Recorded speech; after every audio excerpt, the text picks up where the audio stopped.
अवाम महंगाई का शिकार, हुकूमत की अयाशी। काबीना में वज़रा की यलगार। वफाकी काबीना में मजीद तौसी कर दी गई।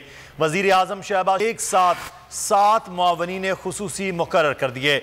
नए मुआवनीन खुसूसी की तैनाती के बाद काबीना की तादाद बढ़कर 85 पर पहुँच गई है। वज़ीर आज़म के मुआवनीन खुसूसी की तादाद 40 हो गई। अरकान कौमी असम्बली राव अजमल, शाइस्ता परवेज़ मलिक, कैसर अहमद शेख मुआवनीन खुसूसी मुकर्रर। अरकान कौमी असम्बली मोहम्मद हामिद हमीद और मलिक सुहेल खान भी मुआवनीन खुसूसी मुकर्रर कर दिए गए। अरकान कौमी असम्बली चौधरी आबिद रज़ा और मोहम्मद मोइन वट्टू भी मुआवनीन खुसूसी तैनात। तमाम 5 नए मुआवनीन खुसूसी का ओहदा वज़ीर मुमलिकत के बराबर होगा। खूने नाहक बहुत पी चुकी ये जमीन, अब कोई दिन में ये खून उगलने को है।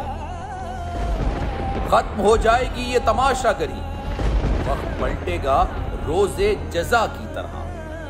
ये जो पेशावर में ताजा लहू है बहा, एक क़यामत करेगा फलक पर बपा। गम की सलमनाक घड़ी में बोल सानह पेशावर में शहीद होने वालों के लवाहिकीन के साथ।